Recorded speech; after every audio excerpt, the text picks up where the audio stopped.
You gotta be kidding me. Let's jump to a quick Thursday Night Football preview as we are looking forward to the Bills at the Dolphins. It's going to be a fun time. Listen, at least for my guys here, we have talked about a lot of these guys, so I don't have much more to say on them besides a quick comment, but I'm going to share.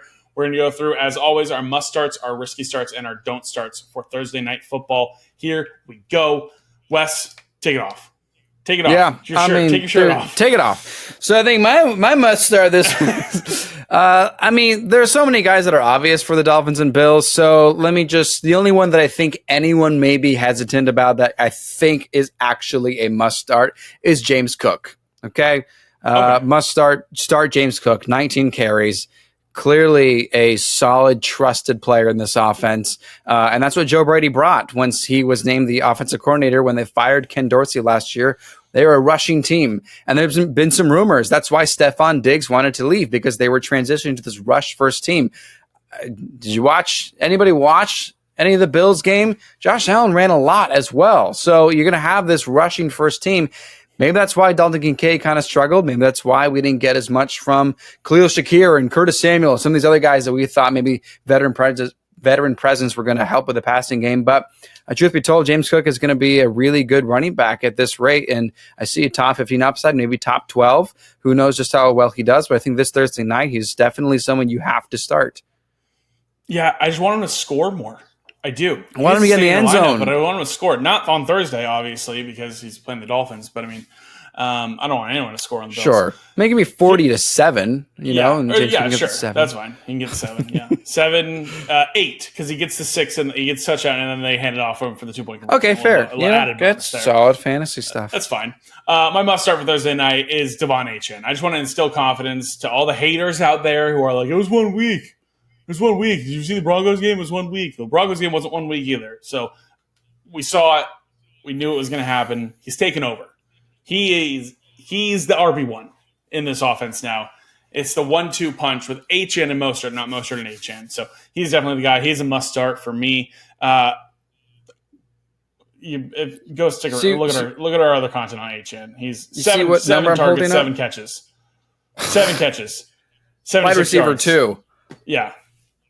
Crazy. Crazy. All right. My risky start. I'll say it. I think it's a risk, and I don't know where I lean on this, but I can see both sides. The risky start would be Keon Coleman, just because he had the most targets, most receptions, and most yards among all pass catchers. Does that mean he has already established himself as the alpha in Buffalo? No.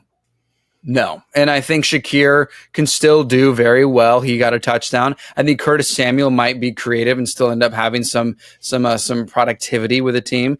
Kincaid, just because he had a bad game doesn't mean he's not going to be involved. So I see it as a risk, and I don't think it's a great risk. But I understand if someone's going to say, you know what, I don't like any of my guys from what happened in week 1. And I've got Keon Coleman, and I need a decent flex option. Okay, I see the risk. I hear you. That's my risky start. It's super fair. It's definitely you may look at what Brian Thomas Jr. did with Jalen Ramsey on him. 3 or 4 catches, a touchdown. Yeah, solid day for Brian Thomas Jr. You may think Keon Coleman's going to do that as well. It's definitely a risk. I definitely am there with you as well, Wes. My risky start is Dalton Kincaid. It's just I don't think you can afford to not, unless you somehow get likely and you are like, well, I'm going to trust that guy over this guy here. At that rate, I'd say just put them both in your lineup, to be honest. But he should still be the guy. But 2 targets is concerning in a game where they weren't up by 40 all game. And so I'm a little concerned. I definitely think it's a risk there. And while he's a guy that we both love, Wes, I'm willing to give a thought to when I usually look at my tight end that I draft. I go, I'm not switching him out for anybody. I would go, okay. If Likely's out there and I can get him, I would probably play him over Kincaid this week. The 2 targets, the usage is rough, man. So he's my risky start. I'm actually in that position exactly, just as you said. Are you really? Just as you said, yeah. So let me do this here. Can you see that? There's Dalton Kincaid. Look what I've got. Isaiah Likely. Can you see that? There he goes. Isaiah Likely. Dunzo. I'm going to start him over Dalton Kincaid. I understand. Gave some data about Likely being a potential top 5 finish based on how many receptions he had, but I understand the pause.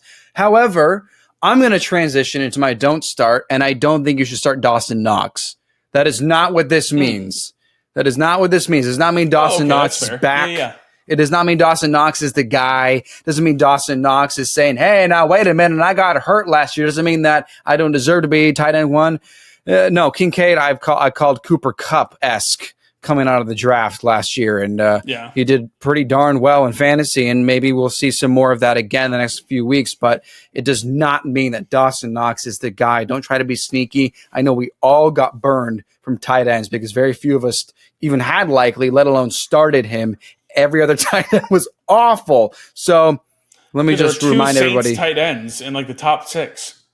That's insane. So Foster stupid. Moreau, wire of the Jawan week. Johnson, Anyway, like whatever, dude. Jeez, Dawson Knox is not to be started. That is not what this means with Dalton Kincaid. If he does better than Kincaid, stick around for our Friday show. We'll talk about that. But Dawson Knox should not be started. That's good. That's a good piece of information there. I think a lot of people might think, well, Kincaid's not the guy. Knox must be, right? No, definitely not. It pains me to say it. My don't start is Raheem Mostert. I don't think I can start him. And I'm going to take a line from you, Wes, that you shared in our first season that I think is just, it sums it all up. Raheem Mostert will have his best game of the season on my bench. And until he does that, I won't be able to bring him back into a lineup. It's disappointing. It's sad.